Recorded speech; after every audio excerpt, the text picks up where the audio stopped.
नमस्कार दोस्तों, MPN academy में आप सभी का हार्दिक अभिनंदन है। प्रस्तुत है weekly current affairs test series. दोस्तों, इस वीडियो में हम लोग 8 से लेकर 14 जून 2023 तक के समसामयिक घटनाक्रम पर आधारित 30 महत्वपूर्ण मल्टीपल चॉइस क्वेश्चंस को हिंदी और इंग्लिश दोनों भाषाओं में व्याख्या के साथ हल करेंगे। दोस्तों, यदि आपने एमपीएन एकेडमी का टेलीग्राम का पब्लिक पेज ज्वाइन नहीं किया है तो अवश्य ज्वाइन कीजिए। टेलीग्राम पर सर्च कीजिए एमपीएन एकेडमी, इस प्रकार से लोगो आपको दिख जाएगा, ज्वाइन कर लीजिए उसे। क्या क्या आपको मिलेगा वहाँ पर? इंपॉर्टेंट अपडेट्स और न्यूज़ मिलेगी बीपीएससी एग्जाम से संबंधित। फ्री प्लानिंग और स्ट्रैटेजी की पीडीएफ मिलेगी आपको इस टेलीग्राम पेज पर। टॉपर के रिजल्ट्स अनाउंस किए जाते हैं एमपीएन एकेडमी ऐप के जो टेस्ट सीरीज होते हैं करंट अफेयर्स और स्टैटिक पोर्शन के, और एमपीएन एकेडमी यूट्यूब चैनल के वीडियो अपडेट्स भी आपको मिलेंगे। तो इस पेज को अवश्य ज्वाइन कीजिए। पहला प्रश्न है, खेलो इंडिया यूनिवर्सिटी गेम्स 2022 की पदक तालिका में शीर्ष स्थान किसने हासिल किया?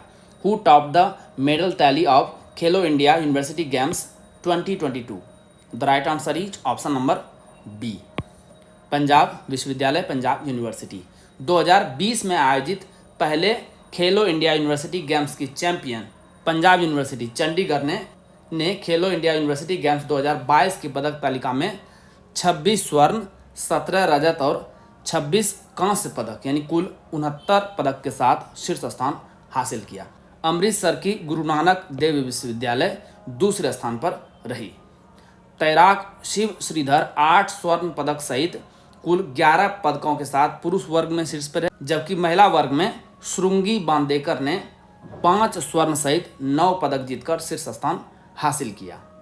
यह जो प्रतियोगिता था 4 शहरों लखनऊ, वाराणसी, ग्रेटर नोएडा और गोरखपुर में आयोजित किया गया था। हालांकि ये प्रतियोगिता 2023 में आयोजित किया गया है, लेकिन ये वर्षन था 2022 का ही। एक साल डिले चल रहा है कोविड के कारण से। नई दिल्ली में सिर्फ निशानेबाजी की प्रतियोगिता आयोजित की गई थी। आप कमेंट बॉक्स में लिखिए यह जो गेम आयोजित हुआ था इसका ये जो शुभंकर है बारासिंगा, इसका नाम क्या है? भारत, फ्रांस और संयुक्त अरब अमीरात यूएई समुद्री साझेदारी अभ्यास का पहला संस्करण कहाँ आयोजित किया गया? Where was the first edition of India France and UAE maritime partnership exercise held? The right answer is option number A, Oman की खाड़ी, गल्फ ऑफ ओमान में। यह अभ्यास 7 जून को ओमान की खाड़ी में शुरू हुआ, जिसमें आईएनएस तर्कस, फ्रेंच शिप सरकॉफ और फ्रेंच राफेल विमान तथा यूएई नौसेना समुद्री गश्ती विमान की भागीदारी रही। तीनों देशों के बीच पहले अभ्यास का उद्देश्य तीनों नौसेनाओं के बीच त्रिपक्षीय सहयोग को बढ़ावा और समुद्री वातावरण में पारंपरिक और गैर पारंपरिक खतरों को दूर करने के उपायों को अपनाने का मार्ग प्रशस्त करना है। फ्रेंच ओपन 2023 का महिला एकल खिताब किसने जीता? Who has one women's singles title of French open 2023? The right answer is option number A, Eega Swiatek. Paris में 28 से 11 जून तक फ्रेंच ओपन का आयोजन किया गया था। दुनिया की नंबर 1 महिला टेनिस प्लेयर पोलैंड की ईगा स्विएटेक ने चेक रिपब्लिक की कैरोलिना मकोवा को 6-2, 5-7, 6-4 से हराकर फ्रेंच ओपन 2023 का महिला एकल खिताब अपने नाम कर लिया। ये इनके करियर का चौथा टेनिस ग्रैंड स्लैम खिताब रहा। इन्होंने 3 बार फ्रेंच ओपन और उसके अलावा 1 बार यूएस ओपन अपने नाम किया है। फ्रेंच ओपन 2023 का पुरुष एकल खिताब किसने जीता? Who has one the men's singles title of French open 2023? The right answer is option number D, Novak जोकोविच।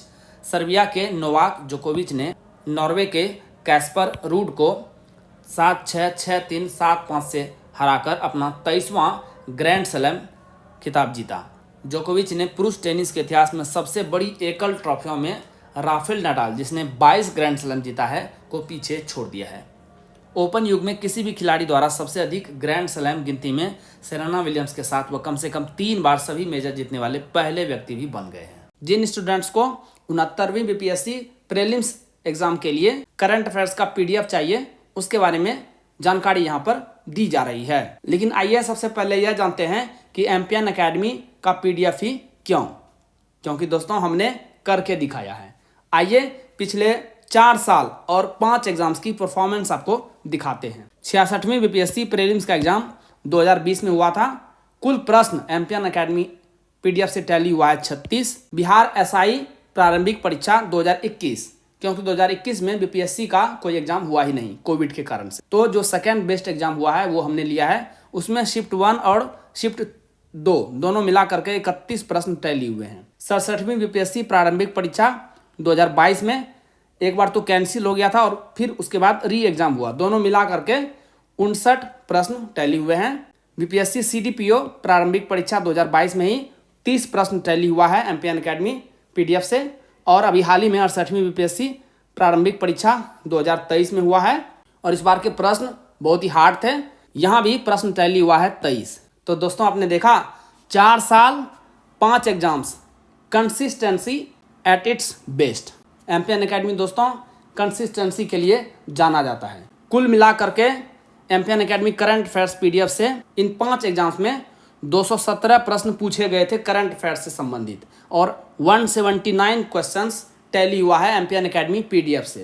तो परफॉर्मेंस क्या रहा 82.49% and that is MPN academy for you. दोस्तों इन सभी एग्जाम्स में पूछे गए करंट अफेयर्स जो कि एमपीएन अकेडमी से टैली हुए हैं, इस सभी की वीडियो आपको इस यूट्यूब चैनल पर मिल जाएगी और हमारे एमपीएन अकेडमी के टेलीग्राम पेज पर भी वीडियो का लिंक आपको मिल जाएगा। आपको इन सभी वीडियोस को देखना चाहिए क्योंकि इससे आपको पता चलेगा कि किस प्रकार से प्रश्न बीपीएससी प्रीलिम्स एग्जाम्स में पूछे जाते हैं और एमपीएन अकेडमी का इस्तेमाल आप लोग इसे क्रैक करने में कैसे कर सकते हैं। आइए अब बात करते हैं कि 69वीं BPSC prelims exam current affairs PDF जो एमपीएन अकेडमी द्वारा जारी की जाती है क्या क्या आपको मिलेगा और किस प्रकार से आप साल भर के करंट अफेयर्स को सिस्टमेटिक तरीके से केवल 18 घंटे में रिवाइज कर सकते हैं एक बार।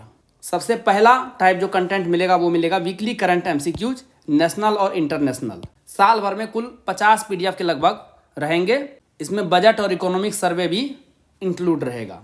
एक पीडीएफ को रिवाइज करने में 6 मिनट का समय लगेगा, तो 300 मिनट यानी 5 घंटे में आप साल भर के वीकली करंट एमसीक्यूज को एक बार रिवाइज कर सकते हैं। सेकेंड टाइप का कंटेंट है monthly current affairs short notes national और इंटरनेशनल का 12 महीने का 12 पीडीएफ। एक पीडीएफ को रिवाइज करने में आपको 30 मिनट का समय लगेगा, तो कुल 6 घंटे में इसे भी आप साल भर के कंटेंट को समाप्त कर सकते हैं। बिहार मंथली करंट अफेयर्स, इसकी आपको एमसीक्यूज और शॉर्ट नोट्स दोनों एक ही पीडीएफ में अवेलेबल कराई गई है। 14 पीडीएफ रहेगा, 12 महीने का 12 पीडीएफ, उसके बाद इकोनॉमिक सर्वे और बजट। एक पीडीएफ को रिवाइज करने में लगभग 30 मिनट का समय लगेगा, तो कुल 7 घंटे में इसे भी आप समाप्त कर लेंगे। इसके अलावा आपको golden current affairs app based revision test series भी प्रोवाइड किया जा रहा है। इससे आप अपना खुद का इवेल्युएशन यानी मूल्यांकन कर सकते हैं कि आपकी तैयारी कैसी चल रही है। दोस्तों करंट अफेयर्स में तो एमपीएन अकेडमी का कोई जोड़ ही नहीं है मार्केट में। MPN is champion in current affairs. इसके अलावा दोस्तों हमने diamond static GK test series launch किया हुआ है। इसमें आपको अल्ट्रा इंपॉर्टेंट 3000 एमसीक्यूज मिलेंगे विद एक्सप्लेनेशन और जो पूरा टेस्ट सीरीज है वो 25 भाग में डिवाइडेड है, यानी 25 सेट मिलेंगे आपको और एक सेट में 120 प्रश्न रहेंगे। हिस्ट्री से 30 प्रश्न, साइंस से 30 प्रश्न एक सेट में, बिहार से 20 प्रश्न, इकोनॉमी से 10 प्रश्न, पॉलिटी से 10 प्रश्न, ज्योग्राफी से 10 प्रश्न और मैथ और रीजनिंग के भी 10 प्रश्न आपको मिलेंगे। मैथ और रीजनिंग को छोड़ करके आपको सभी का एक्सप्लेनेशन मिल जाएगा। और पिछले साल की परफॉर्मेंस इसमें भी शानदार रही है। 25 सेट हैं दोस्तों और 24 प्रश्न टैली हुआ है, यानी हर एक टेस्ट से लगभग एक प्रश्न टैली हुआ है और एक टेस्ट को सॉल्व करने के लिए आपको 90 मिनट्स का समय दिया जाता है। आप टेस्ट को सॉल्व कीजिए और रिजल्ट तुरंत आप चेक कर सकते हैं कि आपका कितना मार्क्स आया है। दोस्तों ये पीडीएफ और टेस्ट सीरीज आपको मिलेगा कैसे? यदि आपने एमपीएन अकेडमी ऐप डाउनलोड नहीं किया है, टाइप कीजिए एमपीएन अकेडमी और इस प्रकार से एमपीएन अकेडमी का ऐप है उसे इंस्टॉल कीजिए। ओटीपी के साथ आप लॉगिन कर लेंगे। उसके बाद स्टोर सेक्शन में वहाँ पे चले जाइए, आपको कोर्सेस मिल जाएंगे। 69वीं BPSC current affairs PDF course और diamond static GK test series, 2 प्रकार के कोर्सेस मिलेंगे अलग अलग हिंदी और इंग्लिश लैंग्वेज में। आप जिस लैंग्वेज में ऑप्ट करना चाहते हैं उसे सेलेक्ट कीजिए। वहाँ पर पेमेंट का लिंक आपको मिल जाएगा। बहुत ही मामूली शुल्क पर ये सभी कंटेंट आपको प्रोवाइड किया जा रहा है। कोर्स के कंटेंट सेक्शन में सभी स्टडी मटेरियल और टेस्ट सीरीज आपको प्रोवाइड करा दी जाएगी। नई पीढ़ी की बैलिस्टिक मिसाइल अग्नि प्राइम का पहला प्री इंडक्शन नाइट लॉन्च। उड़ान परीक्षण किस राज्य में सफलतापूर्वक किया गया? First pre induction night launch flight test of new generation ballistic missile Agni prime was successfully conducted from which state? The right answer is option number A. Odisha. रक्षा अनुसंधान और विकास संगठन DRDO ने 7 जून को ओडिशा के तट के डॉक्टर APJ अब्दुल कलाम द्वीप से मिसाइल का सफल उड़ान परीक्षण किया। यह मिसाइल के 3 सफल विकास परीक्षणों के बाद यूजर्स की ओर से आयोजित पहला प्री इंडक्शन नाइट लॉन्च था, जो सिस्टम की सटीकता और विश्वसनीयता को मान्य करता है। इस परीक्षण में उन्नत रेंज इंस्ट्रूमेंट जैसे रडार, टेलीमेट्री और इलेक्ट्रो ऑप्टिकल ट्रैकिंग सिस्टम की तैनाती शामिल थी। General insurance corporation of India के नए अध्यक्ष और प्रबंध निदेशक यानी CMD के रूप में किसे चुना गया है?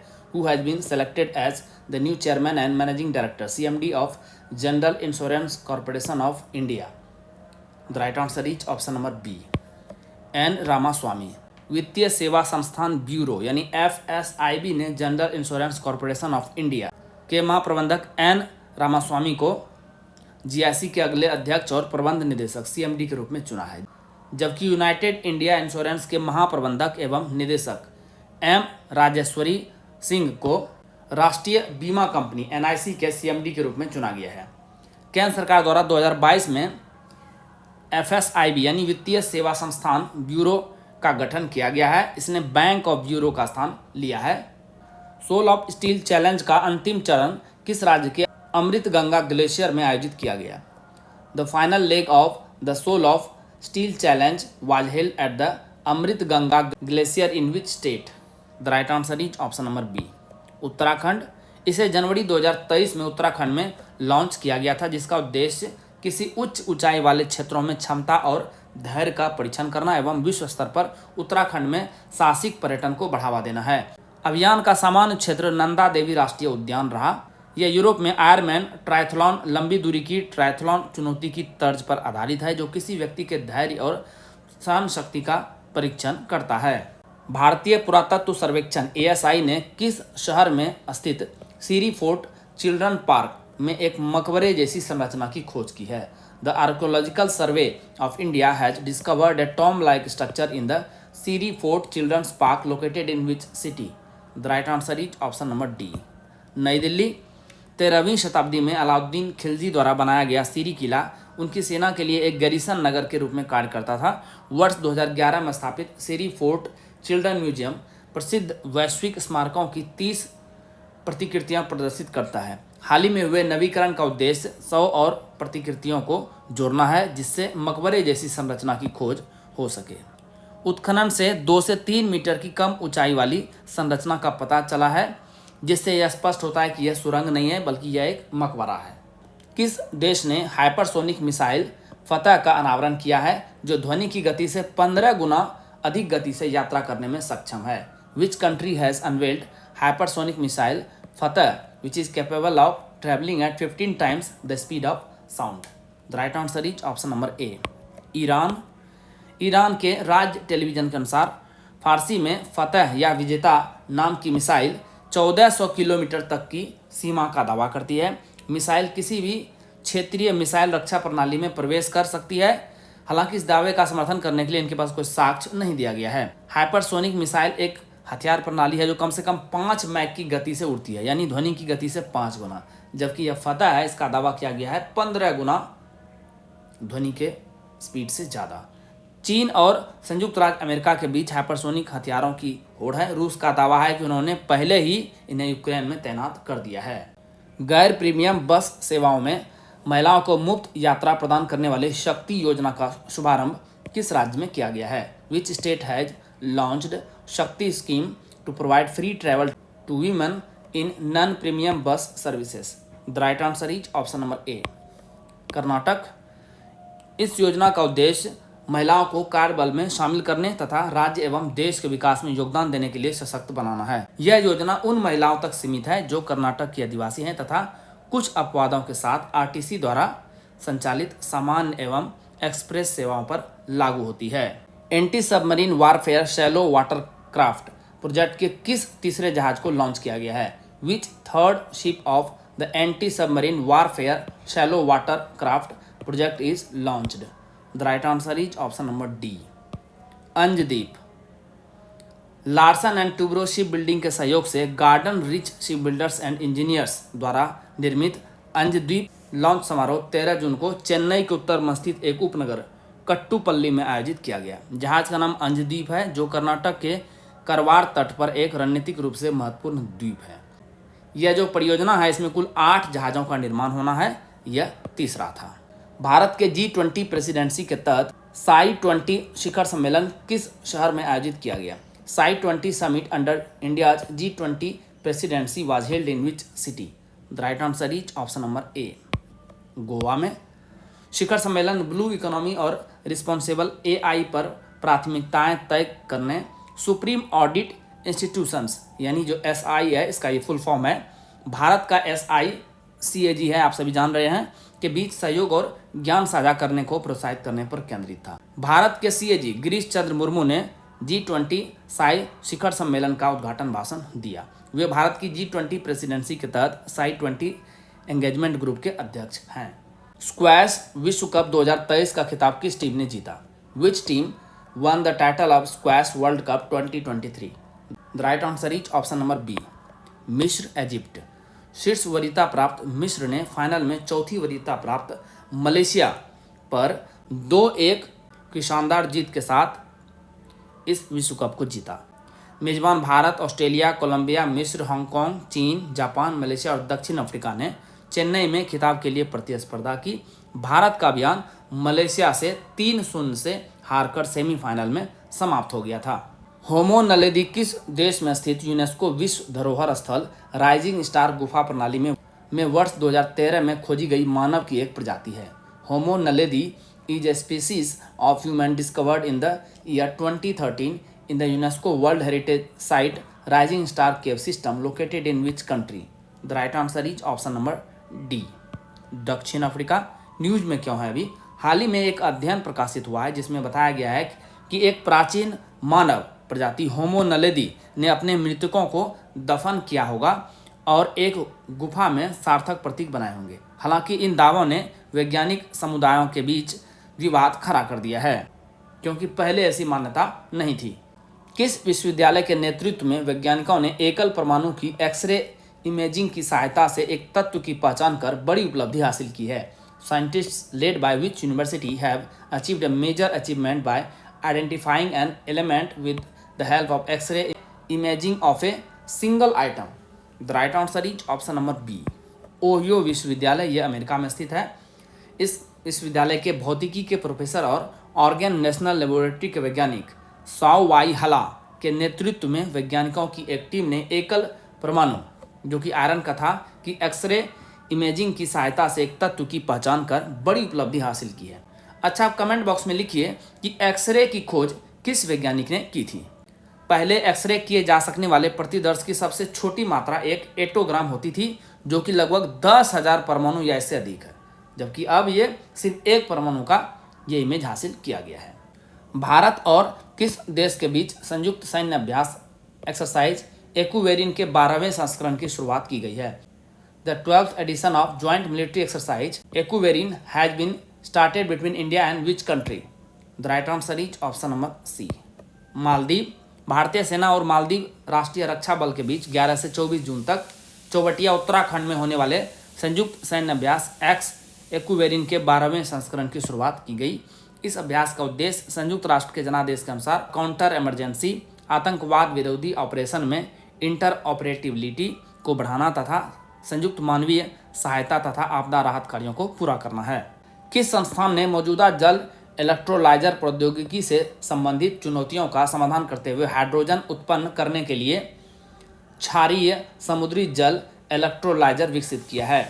Which institute has developed alkaline seawater electrolyzer to generate hydrogen, addressing challenges related to existing water electrolyzer technology? The right answer is option number B, IIT Madras. क्षारीय जल इलेक्ट्रोलाइजर यानी अल्कालाइन वाटर इलेक्ट्रोलाइजर एक ऊर्जा गहन तकनीक है। इसके लिए एक महंगे ऑक्सीजन बहुलक विभाजक की आवश्यकता होती है और इसमें इलेक्ट्रोलाइसिस हेतु ताजे जल का उपयोग किया जाता है, लेकिन जो जल उपयोग किया गया वो समुद्री जल जो कि क्षारीय था। किस संस्थान ने सभी प्रकार की सड़कों पर संचालन के लिए भारत के पहले 100% डाइमिथाइल ईथर यानी DME संचालित ट्रैक्टर या वाहन का निर्माण किया है? Which institute has developed India's first 100% dimethyl ether DME powered tractor और vehicle for operation on all types of roads? The right answer is option number C, IIT Kanpur. यह मानक डीजल इंजन की तुलना में उच्च तापीय दक्षण रखता है और साथ ही इससे काफ़ी कम प्रदूषण उत्पन्न होता है। विज्ञान और प्रौद्योगिकी विभाग DST के एक भाग विज्ञान और इंजीनियरिंग अनुसंधान बोर्ड यानी SERB ने इस अनुसंधान का समर्थन भी कर दिया है। यह परियोजना नीति आयोग के मेथनॉल अर्थव्यवस्था कार्यक्रम के साथ संरेखित है, जिसका उद्देश्य भारत के तेल आयात बिल और ग्रीन हाउस गैस उत्सर्जन को कम करना है। डाइमिथाइल ईथर ईंधन एक कृत्रिम रूप से उत्पादित वैकल्पिक ईंधन है, जिसे विभिन्न उद्देश्यों के लिए विशेष रूप से अभिकल्पित किए गए कंप्रेस्ड इग्निशन डीजल ईंधनों में सीधे इस्तेमाल किया जा सकता है। प्रदूषण के स्तर को कम करने के लिए एयर प्यूरीफायर वाली बसें किस शहर में लॉन्च की गई हैं? In which city buses with air purifiers have been launch to reduce the pollution level? The right answer is option number D, Kolkata. Paschim Bengal सरकार ने कोलकाता शहर में प्रदूषण के स्तर को कम करने के लिए एयर प्यूरीफायर वाली बसें लॉन्च की है। पश्चिम बंगाल प्रदूषण नियंत्रण बोर्ड ने बस roof mounted air purification system के साथ इसे लॉन्च किया है। यह भारत में अपनी तरह का पहला सिस्टम है जिसे सुधा वायु नाम दिया गया है। ऐसी 20 बसें कोलकाता में लॉन्च की गई है। यह IIT दिल्ली के वैज्ञानिकों के सहयोग से एक पायलट प्रोजेक्ट का एक हिस्सा है।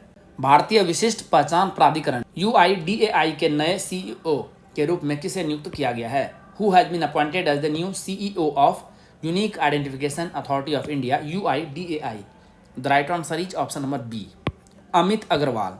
UIDAI जो कि आधार को संचालित करने वाली एजेंसी है के CEO का पद संभालने से पहले अमित इलेक्ट्रॉनिक्स और सूचना प्रौद्योगिकी मंत्रालय में अतिरिक्त सचिव के रूप में कार्यरत थी।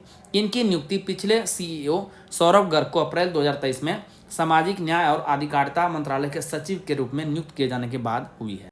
नेशनल टेस्टिंग एजेंसी NTA के महानिदेशक के रूप में सुबोध कुमार सिंह की नियुक्ति की गई है।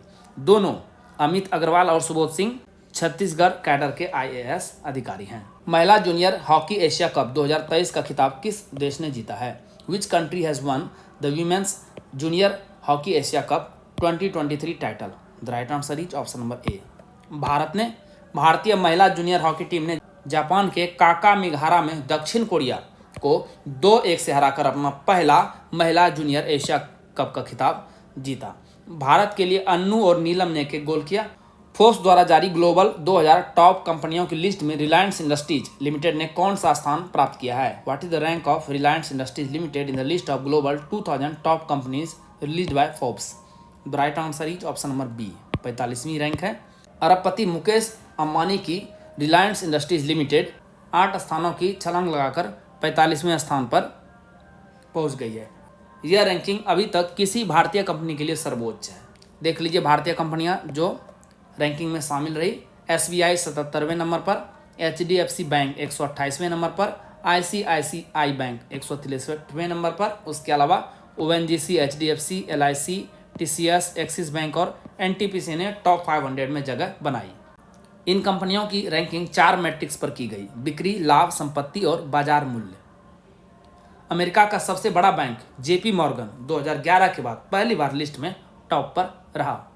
सीमा सुरक्षा बल BSF का नया महानिदेशक किसे नियुक्त किया गया है? Who has been appointed as the new DG of Border Security Force BSF?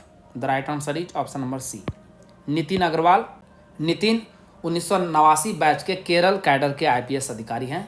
Agarwal वर्तमान में CRPF के अतिरिक्त महानिदेशक के रूप में तैनात थे।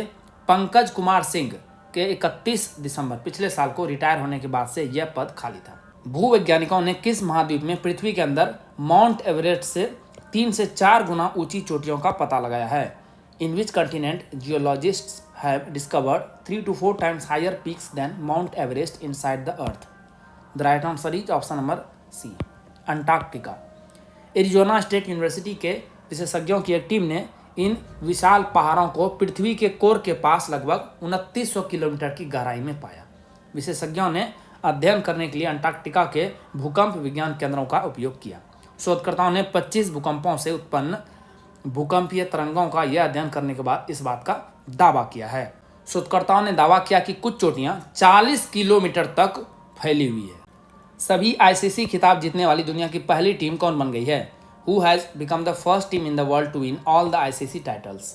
The right answer is option number C, Australia. Pat Cummins के नेतृत्व में ऑस्ट्रेलिया क्रिकेट टीम ने world test championship WTC final 2023 में भारत को 209 रनों से हराकर पहली बार WTC का खिताब जीता है। इसके साथ ही ऑस्ट्रेलिया की टीम सभी आईसीसी खिताब जीतने वाली दुनिया की पहली टीम बन गई है। ICC ODI world cup cricket की देखिए कुल 5 बार ऑस्ट्रेलिया ने जीती है। T20 वर्ल्ड कप 2021 में, चैंपियंस ट्रॉफी 2006 और 2009 में। विश्व टेस्ट चैंपियनशिप WTC फाइनल में शतक जड़ने वाले पहले क्रिकेटर कौन बन गए हैं? Who has become the first cricketer to score a century in the world test championship WTC final? The right answer is option number A, Travis Head. Australia के star बल्लेबाज ट्रेविस हेड ने भारत के खिलाफ London के the Oval मैदान पर खेले गए WTC 2023 फाइनल के पहले दिन 106 गेंदों का सामना कर अपना शतक पूरा किया। हालांकि स्टीव स्मिथ ने भी इसी मैच में ऑस्ट्रेलिया की तरफ से एक और शतक बनाया था। इस फाइनल मैच में player of the match Travis head को चुना गया।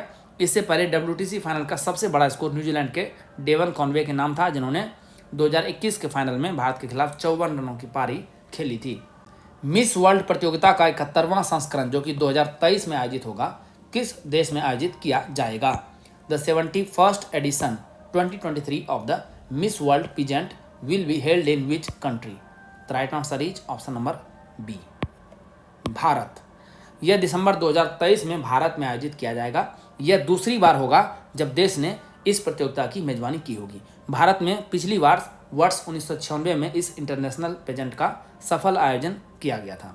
मिस वर्ल्ड ऑर्गेनाइजेशन की CEO और चेयरपर्सन जूलिया मार्ले ने इस बारे में जानकारी प्रदान की। मौजूदा मिस इंडिया वर्ल्ड सिनी शेट्टी इस बार के मिस वर्ल्ड पेजेंट में भारत का प्रतिनिधित्व करेंगी। कार्यक्रम के अंत में पोलैंड की कैरोलिना बिलास्का अपने उत्तराधिकारी को ताज पहनाएंगी। किस भारतीय अमेरिकी को हार्वर्ड विश्वविद्यालय के फाइनेंस विभाग का उपाध्यक्ष और मुख्य वित्तीय अधिकारी CFO के रूप में नामित किया गया है? Which Indian American has been named as the vice president and chief financial officer CFO of Harvard university's department of finance? The right answer is option number A, Ritu Kalra. यह वर्तमान में वित्त और ट्रेजरी के सहायक उपाध्यक्ष और विश्वविद्यालय में विशेष परियोजना सलाहकार के रूप में कार्य कर रही हैं। विश्वविद्यालय में शामिल होने से पहले कालरा ने गोल्डमैन सैक्स में 18 साल बिताए, जहां इन्होंने प्रबंध निदेशक के रूप में कई प्रगतिशील भूमिकाएं निभाई हैं। International air transport association IATA के बोर्ड ऑफ गवर्नर्स के अध्यक्ष के रूप में किसे चुना गया है? Who has been elected as the chairman of the board of governors of the international air transport association IATA? The right answer is option number C, Pieter Elbers. IndiGo के CEO पीटर एल्बर्ट्स को international air transport association IATA board of governors के president elect के रूप में चुना गया है।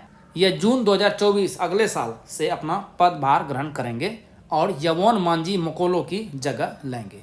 यह जो संस्था है आइटा एयरलाइनों का एक व्यापार संघ है, जिसकी स्थापना 1945 में की गई थी। दोस्तों, जैसा कि बताया गया है, इस वीडियो लेक्चर का PDF आपको इंग्लिश और हिंदी दोनों भाषाओं में अलग अलग फुल डिस्क्रिप्शन के साथ एमपीएन अकेडमी ऐप पर प्राप्त होगा। दोस्तों, इन PDF के सहारे आप इस आधे घंटे के वीडियो लेक्चर को आसानी से 5 से 6 मिनट में रिवाइज कर पाएंगे, जिससे आपका बहुत सारा समय बचेगा, जिसे आप स्टैटिक पोर्शन पर खर्च कर सकते हैं और अपने टाइम को बेटर मैनेज कर सकते हैं। दोस्तों, एमपीएन अकेडमी ऐप का लिंक आपको इस वीडियो के डिस्क्रिप्शन बॉक्स और पिन्ड कमेंट सेक्शन में प्रोवाइड करा दिया जाएगा। चलिए अंतिम प्रश्न को हल करते हैं। किस देश की फुटबॉल टीम ने इटली को 1-0 से हराकर पहला अंडर-20 विश्व कप खिताब जीता? Which country's football team won its maiden under twenty world cup title by defeating Italy 1-0? The right answer is option number B, Uruguay. Argentina के डिएगो माराडोना स्टेडियम में खेले गए फाइनल में लुसियानो रोड्रिगेज ने 86वें मिनट में header पर विजयी गोल किया। उरुग्वे वर्ष 2011 के बाद यह टाइटल जीतने वाला पहला दक्षिणी अमेरिकी देश बना है। उरुग्वे 1997 और 2013 में टूर्नामेंट का फाइनल हार गया था। ब्राजील 2011 में यह टाइटल जीतने वाला आखिरी दक्षिणी अमेरिकी देश था। इस टूर्नामेंट में इजराइल ने दक्षिण कोरिया को हराकर तीसरा स्थान हासिल किया। दोस्तों, इसी के साथ साप्ताहिक करंट अफेयर्स टेस्ट सीरीज के इस संस्करण को समाप्त करने की आपसे इजाज़त चाहूँगा। वीडियो देखने के लिए बहुत बहुत धन्यवाद। Thank you very much. मिलते हैं जल्द ही अगले वीडियो में। All the best for your exam preparation.